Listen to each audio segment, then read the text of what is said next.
Tafadhali tunaweza keti chini. Thank you very much. Asanteni sana. Mheshimiwa Prime Cabinet Secretary,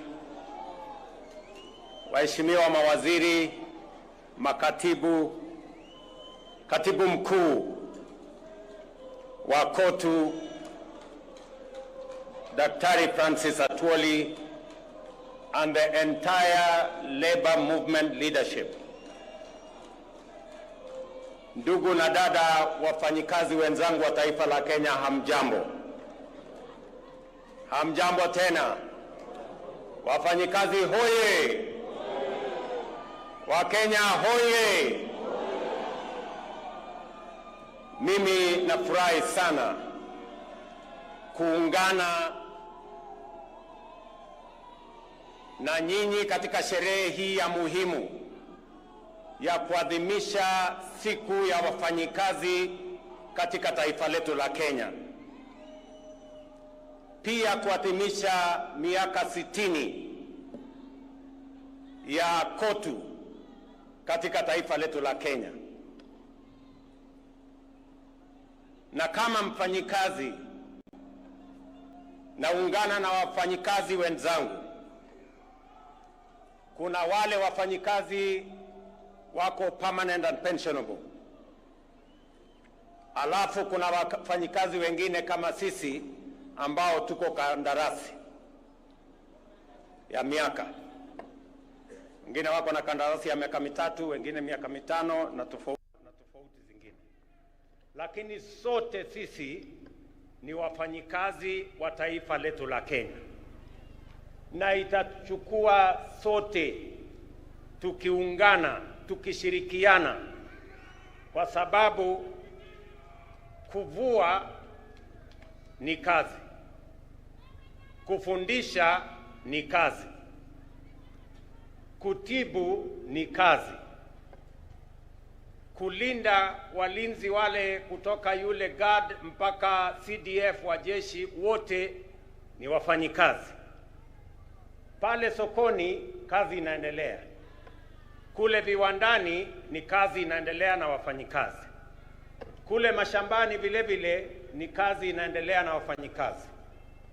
Sisi zote tukiunganika, tukifanya kazi kwa pamoja, ndio Kenya itapiga hatua ya kwenda mbele. Mimi leo napenda sana, huyu Atwoli alisema ataongea kwa kifupi. Akaongea kwa kifupi kweli. But wacha nisome taarifa nilio nayo, alafu nitasema mambo machache. I am honored, ladies and gentlemen, to join you today as we mark 60 years of tireless advocacy, solidarity and progress in protecting the rights and welfare of Kenyan workers.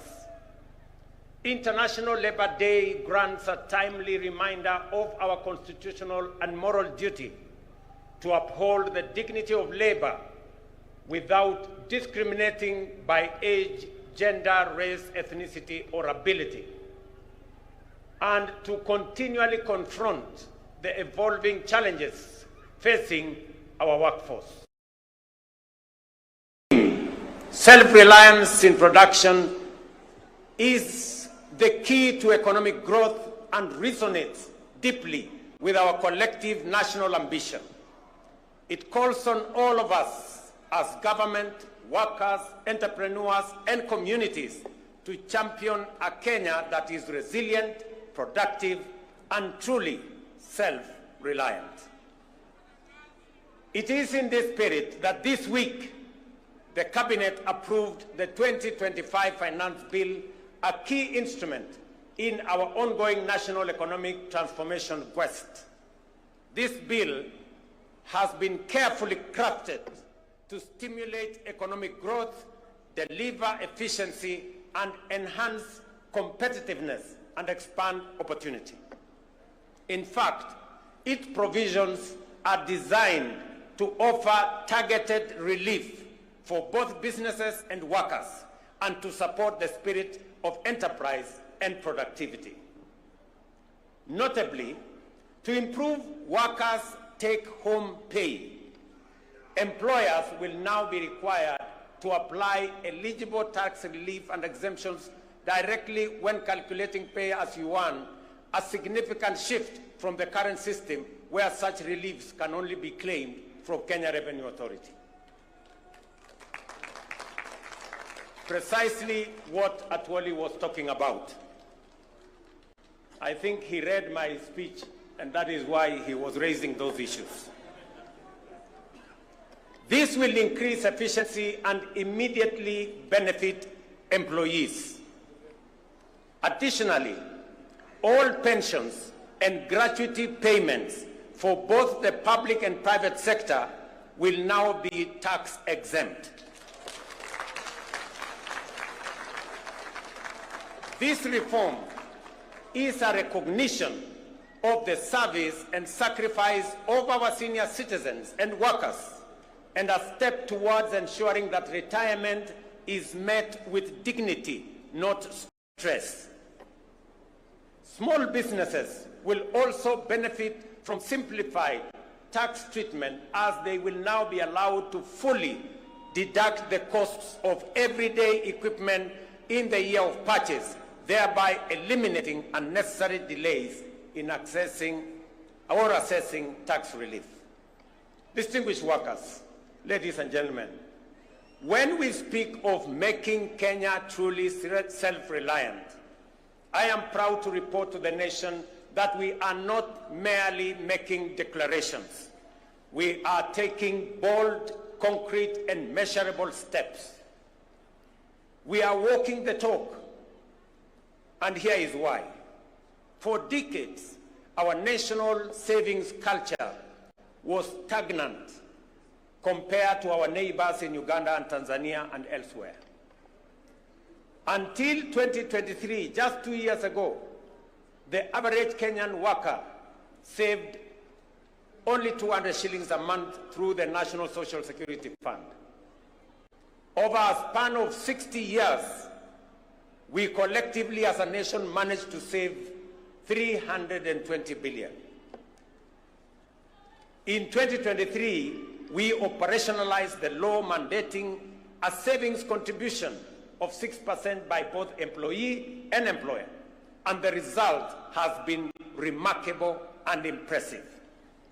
In just 2 years, we have mobilized 280 billion in national savings, nearly equal to what we saved over 6 decades. By end of this year, we will have doubled that 60-year figure, and by 2027, we project to have raised close to $1 trillion in domestic savings. Kenya's savings to GDP ratio currently stands at between 10 and 12%, depending on the calculation you apply. My intention is to raise GDP or savings as a percentage of GDP to 25% in the medium term.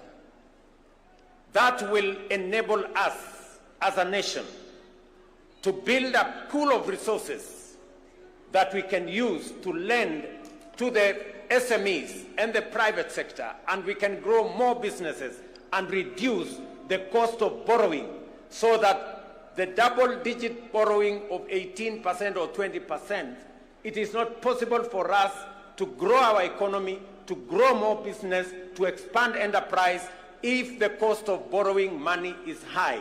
We must bring it down to single digit. And the route to bringing it down to single digit is to build greater savings in Kenya. I want to thank the Kenyan workers. I want to thank Dr. Atwoli and Kotu and FKE. When we sat down with them, they saw the point when I made the case to them that it is time for Kenya to measure up to what other countries are doing, and we have to make the necessary decisions so that Kenya can build savings in a manner that it will help us, one, reduce old age poverty. When I came here for celebrations, Atwoli here told me Kenya is number 92 in the worst countries with old age poverty. Because if you save 200 shillings, when you exit at 60, maybe the entire savings you will have made is like 70, 80,000. 70, 80,000 will not last you 2-3 months. And that is why, after retirement, many workers die.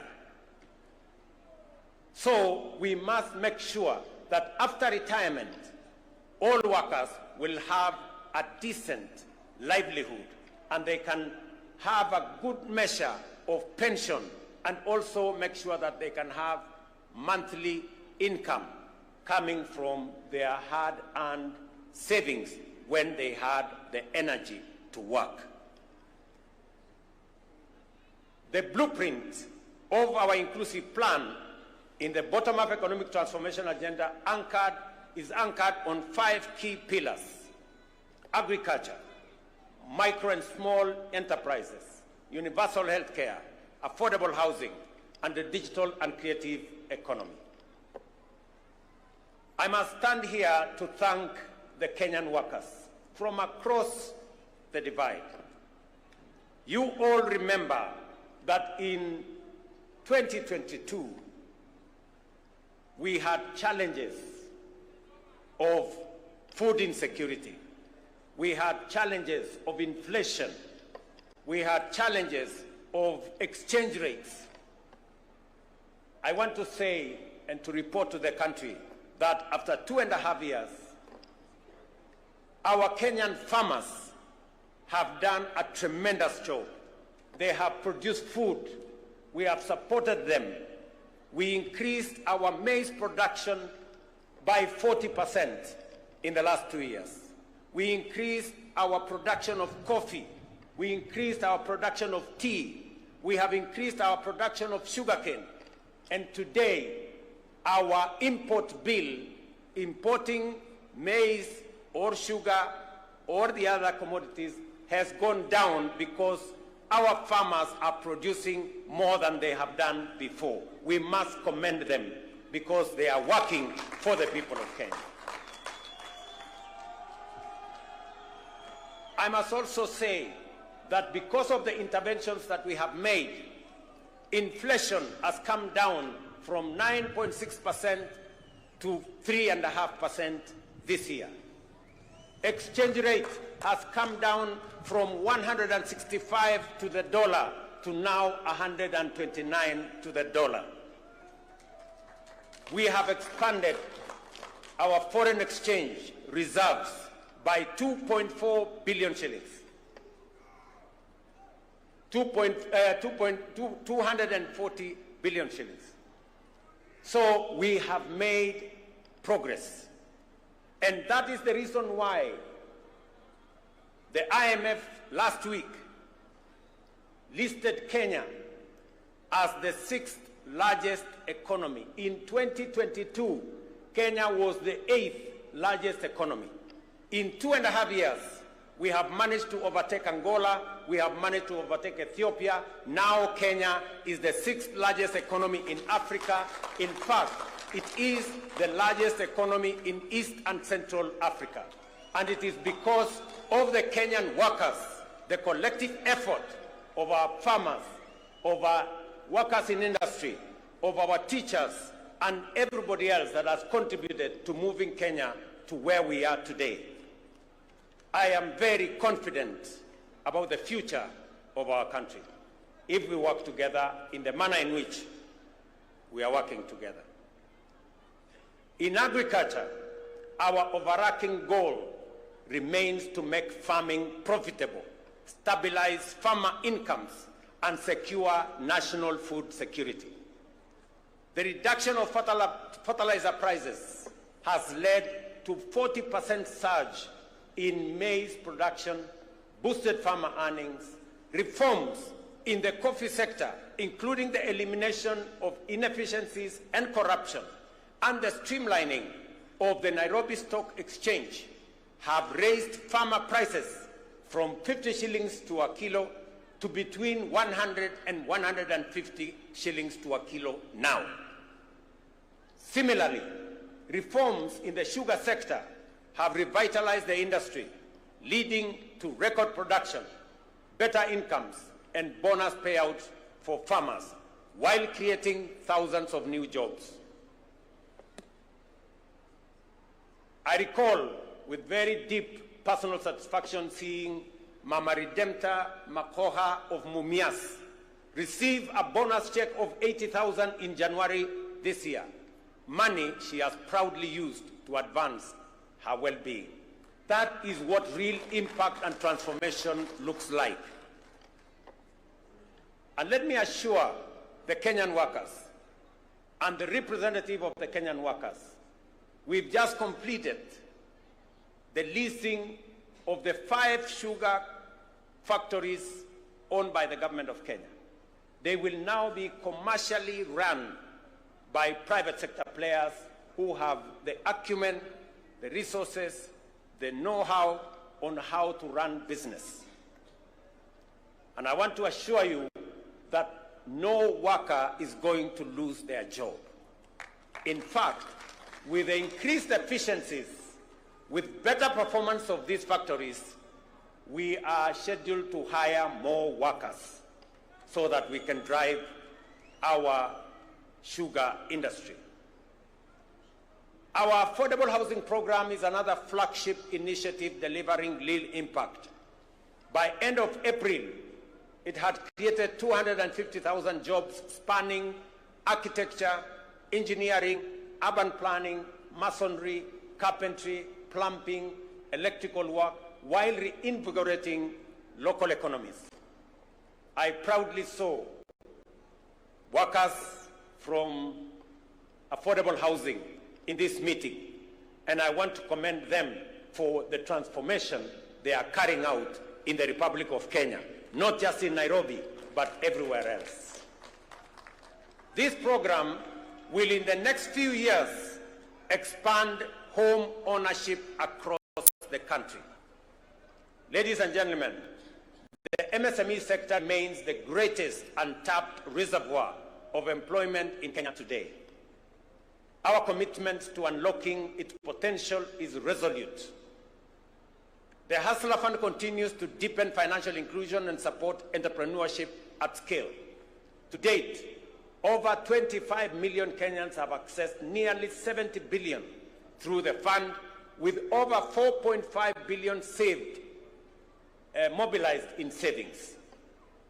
We have also introduced a 9-band credit rating system to formalize credit histories and unlock new opportunities for those without traditional collateral.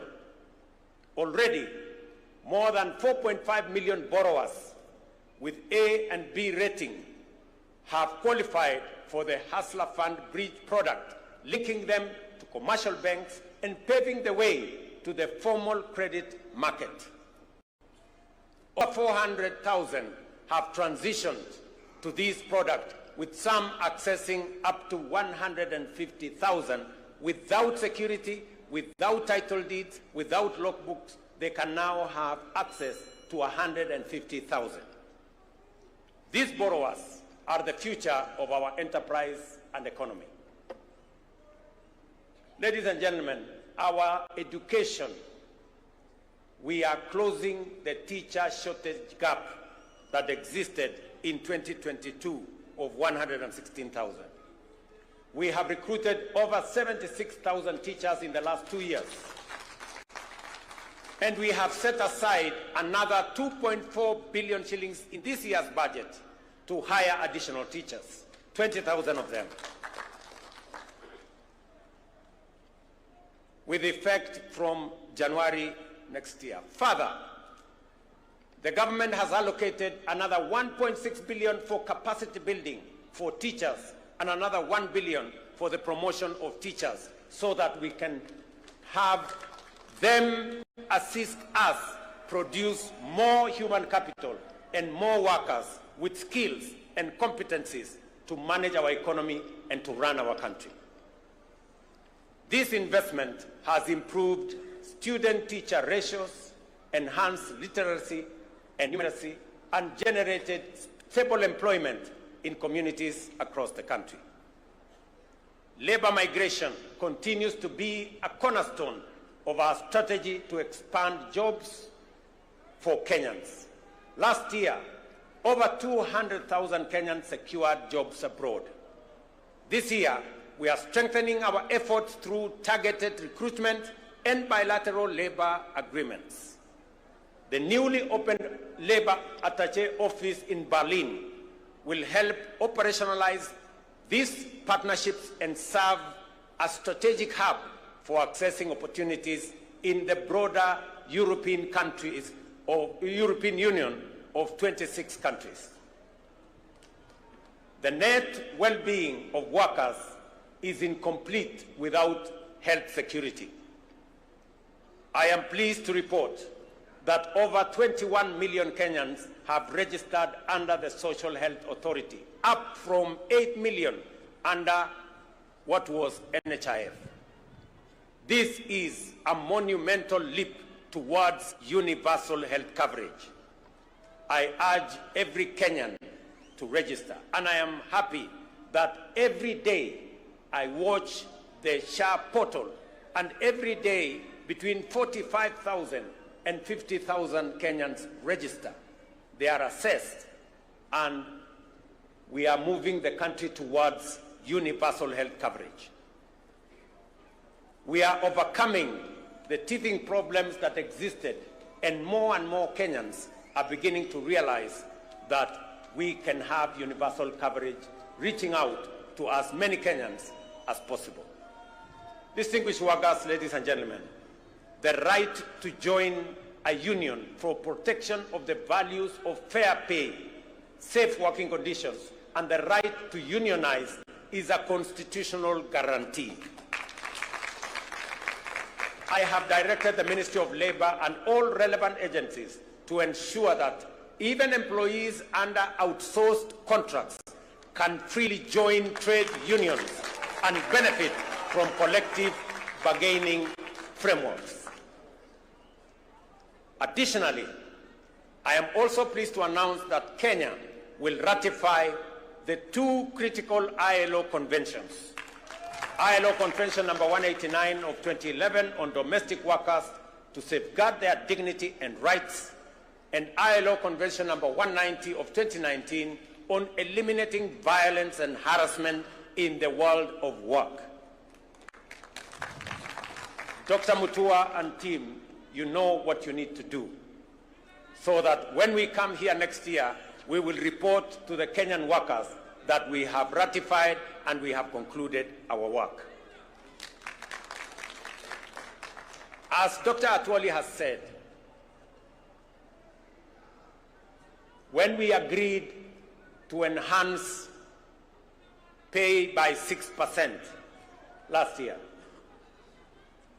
there ensued a debate, and some of the employers have not implemented the 6% we agreed on last year.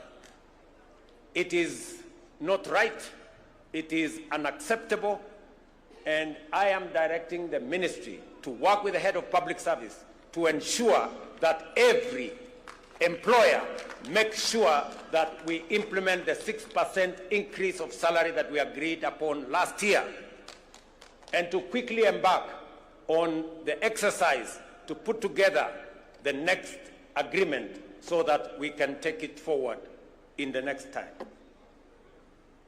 To all of you as the Kenyan workers, I agree with Dr. Atwoli that the city of Nairobi is the face of Kenya, and we must live in the city that has dignity. And I have joined hands with the county government of Nairobi to make sure that we complete all the link roads to make sure that the city of Nairobi has motorable walkways and decent roads in different states, especially in the informal settlements. We have also agreed with the city of Nairobi on how we are going to clean this city. As I talk to you, we have 20,000 young people under the Climate Works arrangement, because I made a commitment that we are going to clean Nairobi River, and make sure that we develop additional social housing for the people of Nairobi to give dignity to the city of Nairobi.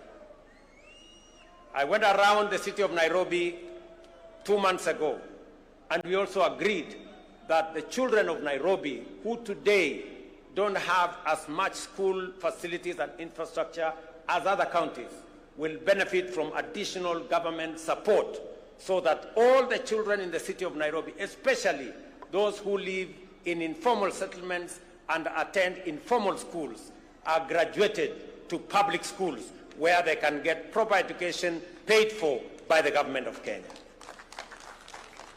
I want to thank the members of Nairobi, the members of parliament from Nairobi County, and some of them are here, for the partnership that we have worked on to make sure that both the children of Nairobi go to school and the city of Nairobi benefits from the Climate Works program that will employ more young people. And we are going to be transitioning to another 40,000, to another 20,000 to make it 40,000 shortly as we graduate into the budget next month. So wale wote ambao wanashiriki katika kazi hiyo ya Climate Works, wale wanashiriki, na mimi naona nafikiri wengine wao wako hapa, wale wanafanya kazi katika affordable housing, mimi nataka niwaeleze ya kwamba hii nchi yetu itajengwa na sisi kama wafanyikazi wa taifa letu la Kenya. Affordable housing itatupatia ajira, pia itatupatia mahali pazuri pa kuishi, kuondoa wananchi wengi wanaoishi katika vitongoji duni. Na mimi nataka niseme ya kwamba vile mumeuliza, mmoja wenu wameuliza ya kwamba mnataka kutumia payslip katika kuaccess mambo ya affordable housing. Hiyo ni maneno mzuri sana. As long as we are discussing how we are going to occupy the houses, whether by deposit, wale wako na deposit, yule ambaye una deposit peleka payslip, tutapangana na wewe tujue vile utapata nyumba uishi mahali pazuri. So tushirikiane namna hiyo, tufanye kazi hiyo kwa pamoja, na mimi nataka niwaeleze ya kwamba Kenya itabadilika. Nilikubaliana na watu wa China. Wakati nilienda China, pengine watu wengi walikuwa wanafikiri tumeenda kukopa madeni zaidi. Hapana. Tulikubaliana ya kwamba tutajenga barabara kutoka Rironi kwenda Nakuru, baadaye mpaka Malaba. Lakini sio kwa madeni. Hapana. Tutajenga barabara hiyo kutumia investment. Vile tumejenga expressway kutoka airport mpaka mjini Nairobi, hatujatumia pesa ya serikali. Na hiyo pia tutafanya hivyo. Hata hiyo reli tutatoa Naivasha tupeleke mpaka border yetu na Uganda. Vile vile itakuwa kupitia kwa barabara ya investment, sio kwa madeni. Kwa sababu nimesema ya kwamba lazima tupunguze madeni, kwa sababu inaweza kuharibu nchi yetu. Na tutumie mbinu mbadala, a different approach, a much more innovative approach to carry out development in our country. And it is doable and it is possible. Kwa hivyo tushirikiane katika njia hiyo, na mimi nataka niwauliza Wakenya wote tuungane, tushirikiane, tufanye kazi kwa pamoja.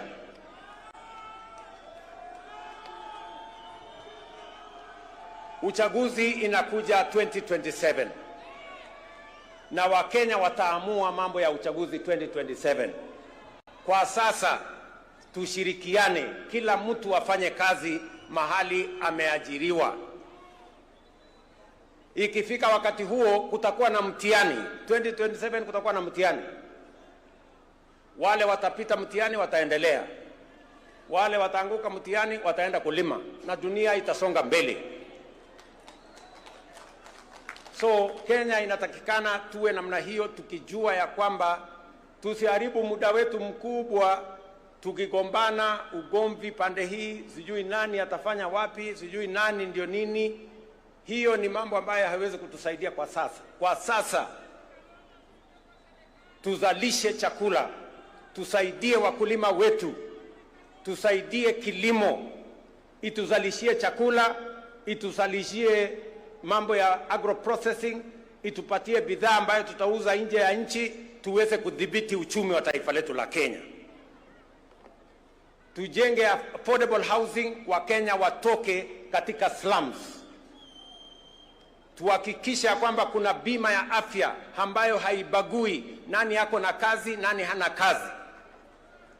Tuhakikishe ya kwamba tuko na amani katika taifa letu la Kenya, ili uchumi ikue na sisi wote tujivunie kuwa wa Kenya. Sisi ni nchi ya demokrasia. Umesikia vile Atuoli amesema, wako na demokrasia kule Kotu na kuko na demokrasia everywhere. We want to build a strong, democratic, united, prosperous nation that all of us can live in and be proud of. And it's not going to happen. We are going to make it happen. And it's going to be a product, a prosperous Kenya is going to be a product of decisions that we make. We cannot be prosperous if we don't make the right decisions. We cannot develop if we make the wrong decisions. We must make the right decisions for the country to grow. And I want to promise the people of Kenya that I will always make the right decisions to make sure that Kenya makes progress. Because I owe it to the people of Kenya to make the right decisions.